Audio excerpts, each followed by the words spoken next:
Em tempos de crise, o aumento do desemprego marca o encontro do brasileiro com a vontade de ser dono do próprio negócio. Parece o casamento perfeito da oportunidade com a necessidade. Com dinheiro nas mãos, os novos investidores acreditam que o sistema de franquias é a melhor opção, principalmente para compensar a falta de conhecimento em gestão. Será?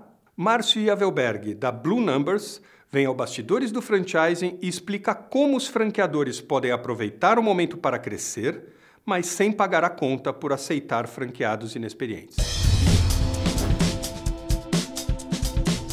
Bem-vindo, obrigado por estar no Bastidores do Franchising. Eu que agradeço, obrigado. Eu queria que a gente olhasse um pouco sobre o que está acontecendo, quais são os impactos dessa crise que está acontecendo no mundo do franchising, especialmente no que diz respeito à gestão financeira. Muitas redes vinham se financiando por meio da expansão, sempre vendendo pela taxa de franquia. E agora isso está bem mais difícil. Esse foi um ano esquisito para a expansão. O que elas estão fazendo agora? E se não estão fazendo, o que elas têm que fazer? Então, vamos começar desenhando um pouco do cenário, econômico. Uma crise que já veio se mostrando desde o ano passado. O último trimestre do ano passado, 2014, já foi um trimestre mais apertado, eleições ali acontecendo, enfim, algumas decepções para um lado, algumas alegrias, mas é uma crise que já veio se mostrando mais nervosa. E o mercado se comporta muito rápido. O que é essa resposta rápida? O empresário segura. O empresário não tem a disponibilidade ou a coragem ou a certeza do que vai ser a economia e, portanto, desacelera, né? Desacelera, tira o pé um pouquinho do acelerador, segura os gastos, os investimentos e com isso vai travando tudo. Acaba vendendo menos, tem um resultado pior, acaba demitindo, funcionários na rua comprando menos de empresas que então começam a produzir menos, vender menos e, portanto, é um ciclo, uma roda que começa a girar. Ciclo desastroso. Desastroso, né? De demissões, de pouco resultado ou nenhum resultado, de busca de dinheiro em bancos ou instituições financeiras.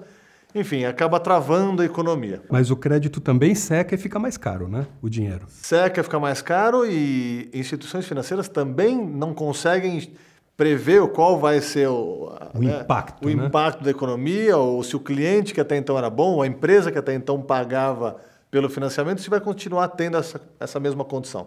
E, portanto, começa a limitar o crédito, ou não só em valores, mas em prazo. Então, onde ela fazia um crédito maior num prazo mais esticado, como ela não sabe como é que vai se comportar o juro, inclusive, ela começa a emprestar menos num prazo mais curto para daí ver de novo num próximo ciclo mais curtinho se ela empresta de novo ou não. Então, com isso tudo, a gente caminha mais devagar, mais travado, e 2015 a gente vai fechar com um PIB não em crescimento, pelo contrário, negativo, né? Negativo. De quase 3% já é a previsão. Então, falando de 2,8%, mas começou melhor, de menos meio, menos 1, menos 1,5%, já estão falando de menos 2,8%, e a gente sabe que isso é uma média, né? Como funciona a Bolsa, que também por média. Então, se a gente está falando que na média vai diminuir 2,8% a economia, significa que tem gente que está crescendo, que sempre tem gente que cresce, e gente que está diminuindo 10%. Está diminuindo muito, 10%, 20%, 30%. Então, esse é um primeiro cenário.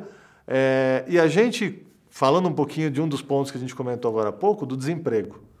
Muita gente ficando desempregada, muita gente tendo aí um recurso, fundo de garantia ou alguma coisa que o valha, e o brasileiro já é um pouco calejado com isso, né? 20 anos atrás, 30 anos atrás, com outras crises todas, já passou por desempregos, ou o pai dessa pessoa já ficou desempregado, ou o tio. Então, todo mundo conhece algum caso aí de desemprego e que normalmente foi traumático na família. Esse é um ponto.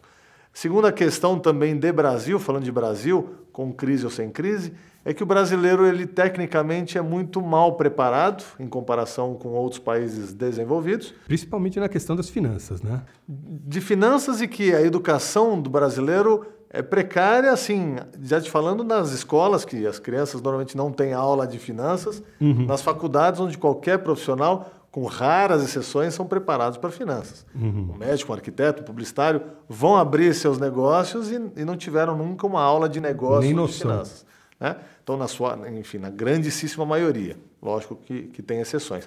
De qualquer maneira, o brasileiro, voltando, ele tecnicamente é pouco preparado, Talvez hoje em dia mais gente faz faculdade, mas faculdades ainda assim que não preparam tão bem. Bem precárias. Bem precárias e muita gente ainda no Brasil com subempregos, né? Ganhando mal, com subempregos e, portanto, também vislumbram de ter um negócio próprio como uma possibilidade de melhorar financeiramente de vida e, além disso, puxar, às vezes, um irmão, um cunhado, alguém que também é pouco preparado ou menos ainda preparado para que também seja dono ou esteja à frente de um negócio próprio. Isso tudo com a possibilidade, lógico que certeza ninguém vai ter. Pode ter. E muitas vezes é realmente o contrário que acontece, não vai ter sucesso, até pelo pouco preparo, mas é a possibilidade dele poder ter um ganho ou uma condição financeira melhor do que se ele tiver naquele subemprego a vida inteira. Ou passar por um novo emprego e ficar desempregado de novo por questão de crise. Então essa é uma possibilidade do brasileiro, do empresário, virar empresário. E aí, uma das possibilidades é se dirigir para franquias. Eu entendo, mas vamos olhar para o outro lado, que é o ponto de vista do franqueador, que termina pegando o dinheiro, a poupança ou a única possibilidade de uma pessoa que é despreparada e que fatalmente também tem uma grande chance de se dar mal numa rede de franquias. Ele vai vender desse jeito mesmo? Isso que você falou é o todo da questão. Então, na verdade, assim, existe a necessidade da franqueadora de aumentar a sua rede, de trazer um novo candidato, um novo empresário e ter mais uma loja ou mais uma unidade, enfim, e que vai ser remunerada, a franqueadora vai ser remunerada por uma taxa de franquia. Essa é uma possibilidade, é onde brilha o olho da franqueadora. Mas com que qualidade ela está trazendo e está se expandindo. Então essa é uma questão que a gente bate na tecla assim, como prioritária, como ponto zero. A seleção tem que ser bem feita. Né? Certo. Então critérios de seleção muito rigorosos. Não adianta expandir rápido de qualquer jeito, porque ela vai ter insucesso, vai acabar fechando muitas unidades e pior, vai acabar deixando a rede numa condição realmente delicada e insatisfeita, e que vai poder trazer para ela problemas, inclusive jurídicos. Então, vamos dar um passo atrás, porque existe realmente o problema da venda da franquia, visando o recebimento da taxa de franquia, mas para uma pessoa que é pouco qualificada. Mas existe um outro problema, que é o fato de que a operação ela termina não dando dinheiro e, portanto, ela paga pouco royalty de um lado e, do outro lado, ela não remunera nem o investimento e nem o trabalho do franqueado na ponta. Quando o franqueador brasileiro vai acordar para a realidade de que ele tem que melhorar a operação? E como ele faz isso? Cláudio, você falou um ponto importantíssimo, né? A gente fala aí de uma taxa de franquia, que é a taxa que o franqueado paga para começar a usar a marca, ter o know-how, treinamento, enfim. E normalmente a franqueadora ela fica muito preocupada. Taxa que eu cobro, não é muito, é pouco. Na verdade, essa taxa é uma taxa de curtíssimo prazo. É o ticket uma vez só. Uma vez só, é o ticket de entrada. O que ele esquece é que se o contrato dela for por 5 anos, ela vai ter 60 taxas acontecendo nos próximos, mensais e nos próximos 5 anos. Isso se não der tudo certo também, renovar por mais 5 anos. Então, o royalty, que é a outra taxa que você comentou, que pode ser um valor fixo, pode ser um percentual do faturamento, né? Existem várias modalidades, mas ele é um investimento que a franqueadora faz no médio e longo prazo. Isso pouca franqueadora se dá conta e batalha por isso. Muita franqueadora fica pensando na taxa de entrada e depois tanto faz se eu vou receber ou não vou royalty. Então tanto faz se ele vai dar certo ou não vai dar certo. Daí também eu posso pegar a unidade dele se não der certo e repassar e vou ganhar mais uma taxa. Mas você vê, de novo, fica muita preocupação com o curto prazo. E não com o médio e longo, que será que a taxa, o royalty que ele vai me pagar mensal, ou o royalty que eu recebo da minha rede, ela banca a minha estrutura fixa? Porque daí, se ela inverte esse pensamento, ela começa a pensar, eu, franqueador, vou começar a pensar numa estrutura de ter minha equipe comercial, de ter minha equipe de expansão, de ter minha equipe financeira, de ter consultor de campo, mas que seja do tamanho e que vá crescendo à medida que a rede cresce. E que seja do tamanho que aqueles royalties da rede me remunerem, paguem minha conta. E daí uma taxa de franquia ou uma taxa de repasse, se acontecer, infelizmente, mas acontece, essa taxa vai ser um adicional, vai ser um extra. Tem um paradoxo aí, né, Márcio? Porque se você tem uma estrutura, né? Essa estrutura custa. Sempre, a gente sempre fala, né? Custo fixo é duro, né? E aí o cara tem que ter, do outro lado, um X número de operações para poder custear aquela operação que ele tem. Né? Com aquele número de funcionários, com aquela estrutura que, aliás, até é posta em contrato e às vezes não existe. Né? Então, como é que o cara faz para passar dessa maldição do equilíbrio se ele não pode expandir rápido, fazendo uma seleção um pouco mais descuidada e, ao mesmo tempo, ele tem estrutura grande que ele tem que pagar? Então a questão é assim, essa estrutura grande. O que é a estrutura grande? Né? Porque quem diz para ele que ele precisa começar já a franqueadora com 1 ou 2 unidades franqueados numa grande estrutura, num grande escritório, com uma equipe gigantesca? Não. Às vezes é o próprio franqueador, vai ter ele mais 1 ou 2 pessoas e que vão usar vários chapéus. E quando ele está expandindo, é o chapéu, né, de expansão. De vendedor, né? Então, quando ele está olhando para a expansão, potenciais franqueados, ele está com o chapéu e durante a manhã dele ele vai fazer esse trabalho. E de repente à tarde ele vai fazer as questões operacionais, administrativas. E à medida que uma coisa vai crescendo ou a outra mais do que a primeira, ele vai reforçando a equipe com mais uma pessoa, mais um assistente, mais um consultor. Mas enfim, ele tem que crescer com o passo certo. E não já crescer né, já começar com um certo tamanho pensando, puxa, mas eu preciso ter pelo menos 30 unidades para virar o ponto de equilíbrio. Quem disse? Talvez com 5 seria o ponto de equilíbrio e, de repente, ele vai dar mais um passo, trazendo mais 1 ou 2 profissionais, e daí ele vai precisar trazer mais 4 ou 5 franqueados para pagar aquela conta, e assim vai. Né? Não, de repente, começar e dizer, puxa vida, eu preciso ter 30, isso vai levar quantos anos? Se pega num ano pior, muitas vezes, ele vai levar 6, 7 anos para chegar no ponto de equilíbrio. E vai ter dinheiro para se segurar durante 6, 7 anos? Então, assim, calma, vai à medida que as coisas vão acontecendo. Né? A gente, numa formatação de franquia, quando a gente estava formatando o que seria a expansão de um dos nossos clientes, esse cliente falou o seguinte, Márcio, mas assim, qual o tamanho da minha equipe? Quanto... Calma, você não tem nenhum franqueado ainda. Então faz você a primeira seleção. Quando entrar, você vai ter o quê? Um boleto para emitir, uma nota fiscal por mês. A tua assistente financeira já pode fazer todo o teu trabalho atual e mais um boleto. Não é esse o problema? E você vai sentindo, Márcio, mas daí quando tiver muita gente, eu vou precisar de consultor de campo. Quando tiver muita gente, você pensa nisso. Enquanto você tem 1, 2 ou 3 franqueados, você pode se deslocar. Lógico, depende muito de onde estarão os teus franqueados. Mas daí isso também faz parte da seleção, como a gente falou, não só do perfil. Do planejamento do crescimento também. Planejamento dessa expansão, do perfil do candidato que eu quero, da região onde eu quero começar a povoar. Então, tudo isso faz parte de um planejamento. Agora, a gente deu um passo atrás para falar desse novo modelo, de dizer o seguinte, bom, o franqueado ele precisa faturar, né? Para que todo o sistema se sustente, né, seja sustentável, precisa faturar. Agora, existe um outro paradoxo, mesmo dentro do sistema de franquias, e quando não há crise, que é o seguinte, o franqueador, como ele vive, teoricamente, dos royalties, ele vai olhar para o faturamento, né? Principalmente se for variável de acordo com o faturamento, o royalty. Já o franqueado, ele vai olhar para a rentabilidade. O que ele põe no bolso. O que ele põe no bolso. Para ele não interessa nem tanto quanto ele fatura, interessa o quanto sobra.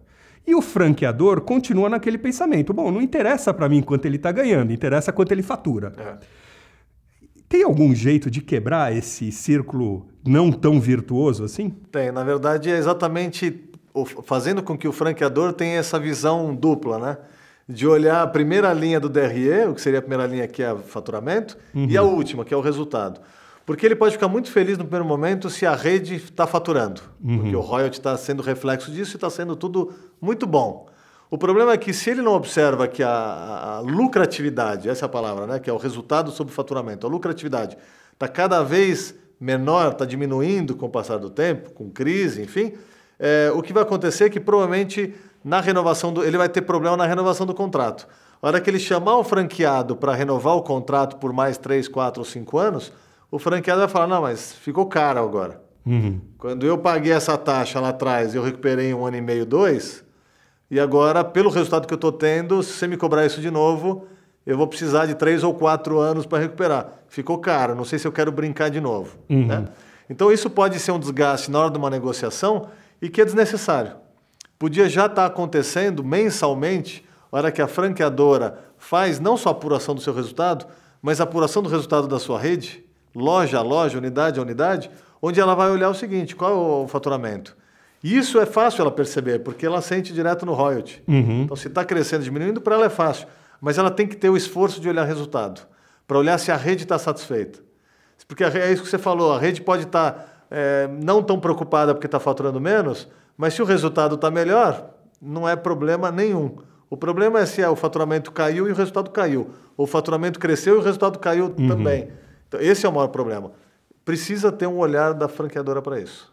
Agora, nós estamos num mundo em que volume importa porque as margens estão diminuindo. O sistema de franquias ele é um sistema que tem várias camadas, né? Você vai ter o franqueador que tem que receber o seu, tem que ter o franqueado, os funcionários, vendedores, etc. Você acha que o sistema de franchising está caminhando para uma inviabilidade? Eu não chamaria de inviabilidade. É bacana você falar isso. Uma das aulas que eu dou na própria BF é o estudo de viabilidade econômico-financeira das franquias. E eu acho que o problema das franquias como um todo é porque a maioria delas nasceu sem ter estudos bem montados, se o negócio ia ser bom para as duas partes. Quando a gente fala na aula sobre o estudo de viabilidade, é trazer um case que a gente montou sobre uma franqueadora. Então, do ponto de vista da franqueadora, se o negócio é bom ou não, com aquela taxa de royalties, com aquele percentual de publicidade, se o negócio se sustenta. E do ponto de vista do franqueado, se aquela taxa que a franqueadora está cobrando, se o negócio também se sustenta, se fecha a conta. Então, eu diria que a maioria das franquias começou assim, deu certo uma primeira unidade, deu certo a primeira loja, puxa, a ideia é tão bacana, eu tenho um amigo já querendo saber se eu abriria uma unidade, vamos expandir. E havia inflação e havia margens, né? E havia margens. Você comentou na própria pergunta, as margens eram maiores e, portanto, os erros também eram aceitos porque se fechavam. Hoje em dia, as margens são muito justas, os custos não param de crescer, com inflação a gente tem dissídio e aluguel, que acabam acelerando mais ainda o crescimento, e com preços que a gente cada vez mais tem que reduzir numa época de crise, porque o cliente não está com dinheiro para pagar. Então a gente tem custos que aumentaram, com receitas que diminuíram, portanto, acaba tendo que ir para esse negócio de volume. Eu não diria que o negócio franquia tá em xeque, mas eu diria que talvez um negócio para começar, hoje em dia é exigido muito mais planejamento, muito mais conta para ver se realmente o negócio é viável ou não. Corre-se o risco de a franquia virar um sistema ótimo, mas apenas para a indústria que vai direto para o varejo? Porque aí você tem uma camada a menos na história, né? Então, é possível que o franchise se transforme num negócio da indústria? Possível mas eu acho que, assim, de qualquer maneira, o Brasil, a indústria de franchise no Brasil, ele está muito aquém, inclusive os Estados Unidos, né? Que tem muito mais marcas e as marcas são muito maiores. A rede de cada uma das marcas, na média, são 10 vezes maior do que o Brasil. Então, eu acho que o Brasil ainda tem muito a caminhar, muito a crescer, e eu acho que tem essa preocupação. Eu não diria que vai sumir, mas talvez se a tendência for de ser direto da indústria para o consumidor final, por exemplo, de terem muito mais negócios nesse sentido. Não que os outros não vão existir. Talvez as próprias franquias, mesmo já estando no mercado e algumas delas já há décadas, talvez vão ter que se reinventar. Criar maneiras de que o franqueado também se beneficie, não só a franqueadora, e vice-versa. Muitas vezes é só o franqueado que se beneficia e a franqueadora fica patinando muitos anos e achando também que em algum momento vai chegar no ponto de equilíbrio. Porque às vezes o franqueado tem uma visão de olhar, a franqueadora sempre se beneficia, sempre ganha dinheiro, recolhe royalty de todo mundo, nada em dinheiro e não faz nada por nós. A franqueadora muitas vezes fica com essa, puxa, o franqueado tem um negócio pronto, mastigado, metodologia, marca, tudo bonitinho. E não se mexe. Ganha dinheiro, às vezes mexe ou mexe mais ou mexe menos, mas está indo. E eu aqui que montei uma estrutura e não ganho dinheiro nunca. Então, assim, tem que ter um pouco essa quebra de dizer, olha, ganha. Em algum momento pode ser que o mercado leve para um ganha e não ganho tanto, e daí a franqueadora vai ter que mexer para que enfim, na sua estrutura, reinventar seu produto, seu serviço, seu atendimento, sua cobrança de taxas, de alguma maneira para que todo mundo ganhe. Vou aproveitar seu gancho para finalizar te perguntando o seguinte. A gente está falando num redesenho, né? Num aperfeiçoamento do sistema, especialmente para aqueles segmentos em que as margens estão diminuindo. Você enxerga o franqueador, especialmente que está nessa situação, enxergando a necessidade desse redesenho e aceitando as possíveis perdas que ele vai ter? Mas eu diria que assim, a gente ainda tem poucas marcas franqueadoras no Brasil e a tendência é que cresça. Talvez com a crise, com o desemprego, vai estimular muito mais novos empreendedores e novas pessoas com ideias de quererem montar o seu negócio e às vezes nem com uma unidade piloto, já vão direto para, né, do sonho, da ideia, direto para uma franquia. Muitos aparecem desse jeito. Uhum. A gente vai ter franqueadoras dando certo e muitas não dando certo, isso é verdadeiro. Eu diria que hoje a gente já tem franqueadores muito bem estruturados, sabendo o que realmente querem, com planejamento de longo prazo para 2, 3, 5, 10 anos traçado, já tem isso, e né, treinando a sua rede, treinando sucessores da rede, porque muitas redes já são antigas, então eles já se preocupam em treinar sucessores dessa rede para poder assumir e perpetuar ainda por mais uma geração, mas a gente tem ainda franqueadores muito amadores, franqueadores que não têm indicadores, franqueadores que não têm relatórios e controle, sistemas, e, portanto, nem tem a ideia do que o franqueado está fazendo, né? Não exige do franqueado relatórios financeiros. E, portanto, assim, falar de que será que ele vai se preocupar com a rede? Tem franqueador que nem sabe o que cobrar da rede. Uhum. Então, a gente está falando de franqueadoras muito profissionais e de franqueadores muito amadores, que não tiveram a bagagem também profissional, técnica, mercadológica, financeira, enfim, de recursos humanos, para exigir do franqueado que tenha a mesma qualidade. Então a gente está falando aí de redes e redes que vão continuar existindo por mais décadas e redes que vão aparecer e vão sumir, e vão aparecer novas e vão sumir de novo. Né? O mercado vai mudar bastante. Esse Bastidores tratou de finanças, mas não estrito sensu, né? Tratou de finanças no sentido de olhar a crise, né, como, de um lado, um grande desafio, mas, de outro lado, uma grande depuradora do mercado, onde as franqueadoras vão precisar se rever, se redesenhar, mudar o olhar. Márcio, obrigado pela entrevista. Eu que agradeço. Obrigado.